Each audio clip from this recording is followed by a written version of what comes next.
మీ business విస్తరించాలనుకుంటున్నారా? మార్చి 16-17 హైటెక్స్ లో franchise India biggest ఫ్రో expo. దేవుడే రక్షించాడు. కాస్తుంటే ఘోరమే జరిగిపోయేది. కానీ అందరూ ప్రాణాలతో బయటపడ్డారు. ఆంధ్రప్రదేశ్లో ఘోర రైలు ప్రమాదం త్రుటిలో తప్పింది.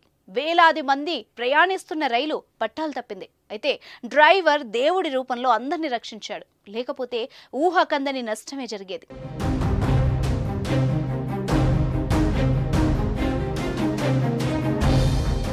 విశాఖపట్నం నుంచి భవానీపట్నం వైపు వెళ్తున్న ప్రత్యేక ప్యాసింజర్ రైలు విజయనగరం జిల్లా కొత్తవలస వద్ద పట్టాలు తప్పింది. రైల్వే స్టేషన్ నుంచి బయలుదేరిన కొద్దిసేపటికే ఈ ఘటన చోటు చేసుకుంది. 2 బోగీలు ఓ పక్కకి, మరోవైపు రైలు ఇంజన్ సైతం ఉరిగిపోయింది.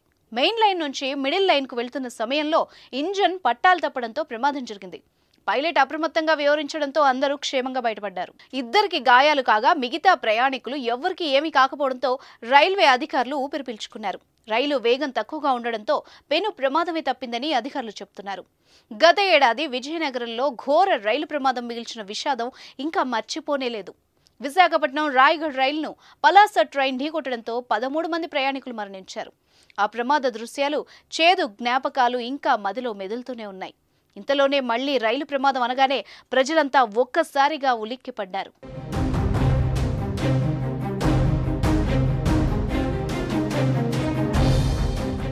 అసలు రైలు ప్రయాణం సురక్షితమేనా?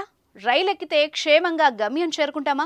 సేఫ్ జర్నీకి రైలు ప్రయాణం కేర్ ఆఫ్ అడ్రస్. కానీ ఇప్పుడు ఆ మాట గట్టిగా చెప్పాలంటే కాస్త ఆలోచించాల్సి వస్తోంది. ఎందుకంటే దేశంలో జరుగుతున్న వరుస రైలు ప్రమాదాలు ఆందోళనకు గురిచేస్తున్నాయి.